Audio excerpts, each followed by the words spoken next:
I actually have no idea if this is working. Ah, no, it all looks right. I'm using OBS for once. Should be an interesting experience. Such is life. One has to do what one has to do, and one has to play the royal trap. The confines of the crown. I don't know why I emphasize the subtitle like that. Greetings and salutations. I'm gonna have limited availability over the next few days, so I'm gonna pre-record a bunch of this. And then you get it portion by portion. This is one of those visual novel, datey, simmy type thingies. It's called The Royal Trap That Confines the Crown, as I may have mentioned. I'm that lady. Such is life. Let's begin.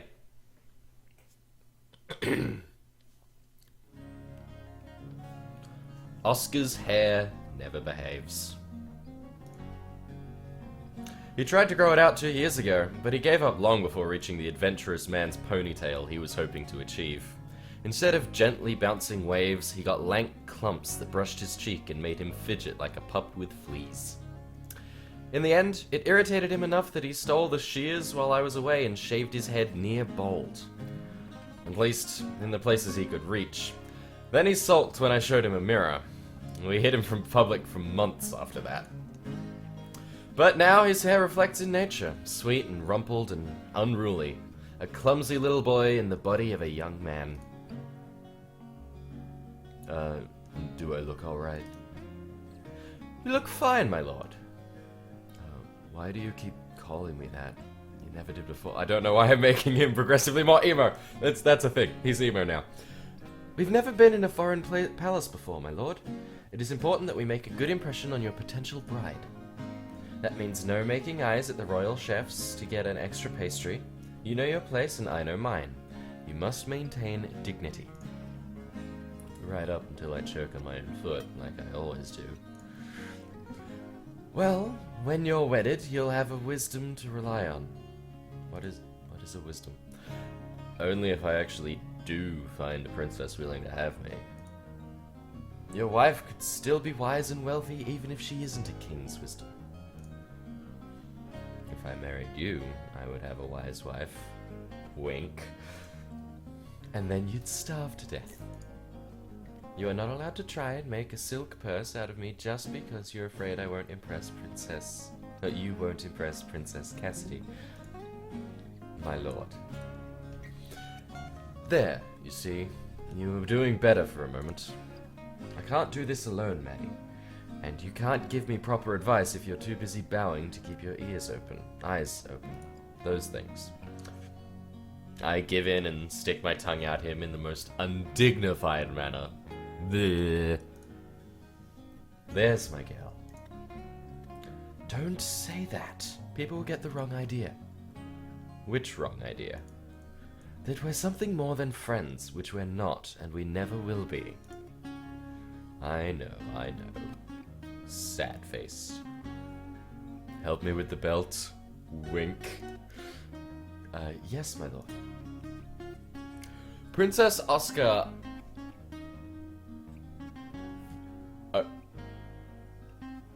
Prince Oscar Asindua is something close to my best friend. He's also my employer, or the son of my employer, depending on how you look at it. More importantly, he is my responsibility, one that I will not fail. I was born Miss Madeleine Velius. Velour? No, we'll go Velius. Velis? Daughter of a cadet branch of an insignificant noble house.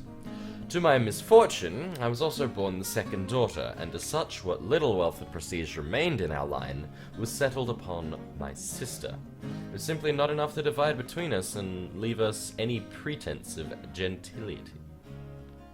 Thus, I was raised to be my sister's shadow, her replacement in case of disaster, and to have nothing of my own. I was taught to be silent, supportive, and never to disgrace my family by displaying my own desires. If I had learned my lessons well enough, I might be there still. Instead, my greatest mistake became my only opportunity. I was in the first rush of adolescence at the time, enjoying the freedom to run with longer legs. My family were attending court, making conversation with people far too important for the presence of a child who was heir to nothing. I was ordered to stay in our rooms, unseen and unheard, and wait patiently for their return. But I wanted a mid-afternoon snack. I was tired of waiting. I came up with a plan that involved leading my governess on a false trail while I lifted the keys from a careless steward and wriggled my way into the palace cellars. There I discovered I was not the first child to mount an expedition for sweets. It was a blonde boy, his face streaked with tears. He had managed to trap his hand between the planks of an old crate. It fell to me to calm him down and work out a plan to get him free, unharmed, and both of us out of there without being caught. If I had known he was a prince, I might have been more successful. I thought his family, like mine, wouldn't want to raise a fuss or admit that anything had gone wrong. Instead, my escape route led us straight into the path of his parents' frantic searching. Even then, I tried to protect him. My mother was horrified at what I'd done. She would have had me whipped and confined to my room on bread and water for a week. The king of Osinduer saw things differently, saw in me someone who could keep up with his youngest son's mischief and get him out of trouble safely. Thus, I received a royal appointment as the valet of the young Prince Oscar, his companion, his maidservant, his advisor, and his agent. For the first time in my life, I had a place that belonged to me. I have studied for him, trained and fought for him. If necessary, I am expected to give my life for him, and I will not fail. Now that Oscar is reaching adulthood, he must find a bride willing to give control of her ancestral lands to him. I would not say it and discourage him, but I do not expect it to be these lands. Guelenor is a large and powerful kingdom, and the competition is likely to be fierce. I've never met Princess Cassidy, but I know she is quite young. She is certainly under no obligation to choose a husband in a hurry. This occasion is only the beginning of a long process for all of us. Still, her debut is a small and prestigious gathering, and it was good fortune that Oscar received an invitation. Here he will gain experience in dealing with royal women who are not his relations, so that he can achieve a good marriage in the future. And that is my purpose, to prepare him and polish him, to make him a man whom a princess could trust with her heart and her home. If no one wishes him for her husband, then all these years will have been wasted. I will be sent home in disgrace, and nothing, and worse than nothing.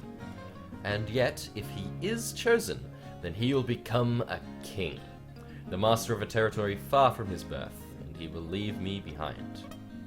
What happens to me then? Can't let my words about the future distract me. I have to focus on Oscar, and everything that is happening right now. No matter what happens, I will stay in control. I won't let anyone down. Not my family, not Oscar, and not myself.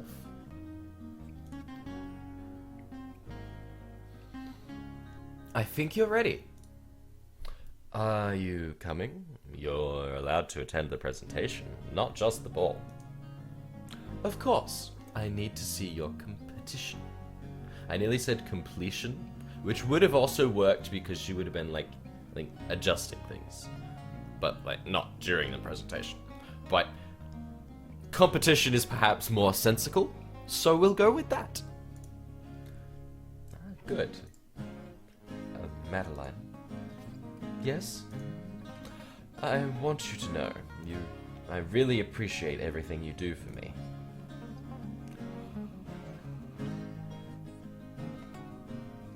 I have to make choices. I appreciate you too. I feel the same way about you, my lord. Oh, no. I just let him on. Oh, God, he's gonna fall in love with me. It's because I'm so pretty. You do? Of course. I could have asked for a better employer. Oh, right. He lets out a slow breath and shakes his head. Well, I suppose we should go.